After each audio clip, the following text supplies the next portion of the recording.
An American Marine does battle in cyberspace. Receive free life and arts updates. We'll send you a MyFT Daily Digest email rounding up the latest life and arts news every morning. Nathaniel Fick shot to fame when he was featured in Generation Kill, a bestseller about the Iraq War by the Rolling Stone journalist Evan Wright.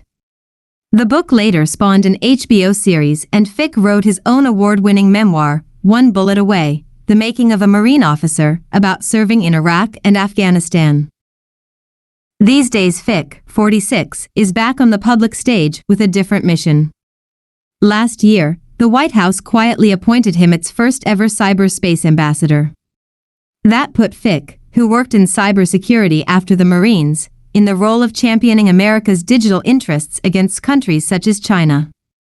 He hopes, for example, to persuade U.S. allies to eschew Chinese tech, like hardware manufactured by Huawei, and deter poorer countries from falling into Beijing's digital orbit.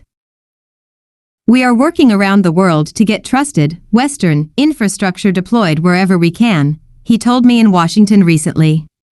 A few decades ago, the U.S. and a handful of allies had what felt like an unassailable advantage in telecoms.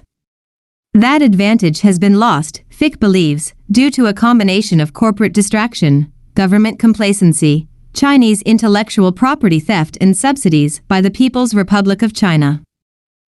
Fick's rhetoric is sure to make some roll their eyes. Officials at Huawei, for example, insist American politicians' obsession with the Chinese telecoms group is misplaced. But whatever you think of that particular case, Fick's career transition is symbolic of wider geopolitical shifts. Chiefly, it underscores the degree to which U.S. officials are now focused on a perceived threat from China. It is the most bipartisan issue today, Dina Powell, a Wall Street financier and former National Security Council official, recently told me.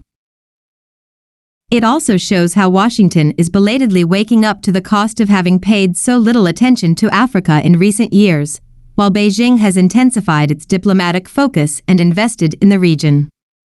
One particularly revealing statistic is that China is now the largest bilateral creditor in more than half of developing countries, according to the UK Foreign Office. It lends more than all the so-called Paris Club of Western creditors combined. The other key lesson is the degree to which Western diplomats are racing to understand the implications of a world where the internet now risks turning into a splinter net, or a locus for geopolitical battles. During the Cold War between the US and Soviet Union, it was taken for granted by American diplomats that they needed to learn the language of nuclear proliferation to operate on the world stage. This is still relevant, but, when it comes to dealing with tensions between the US and China, we have realized that we all have to learn the language of digital and artificial intelligence, as one senior White House official said. Hence Fick's new role, and why the State Department is also putting digital officers into all of its embassies. Regaining lost ground won't be easy. Via its Belt and Road program, China has thrown considerable resources at poor countries to persuade them to purchase its ultra-cheap tech. The U.S. has not hitherto offered similar enticements. What's more, Washington's free market ethos makes it wary of promoting national champions in the way that China does. Fick jokes that he spends as much time being a Nokia and Samsung sales guy as he does selling Silicon Valley, which is apt to complicate his mission. Fick has scored some victories.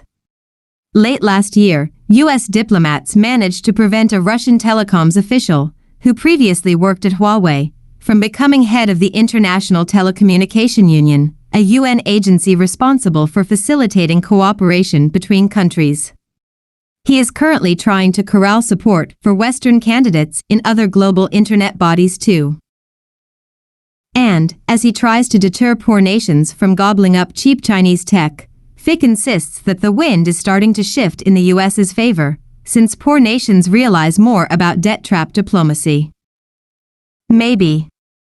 The hard truth is that even if countries in Africa, Latin America, and Asia are becoming more nervous about the strings attached to China's largesse, they remain distrustful of the West too.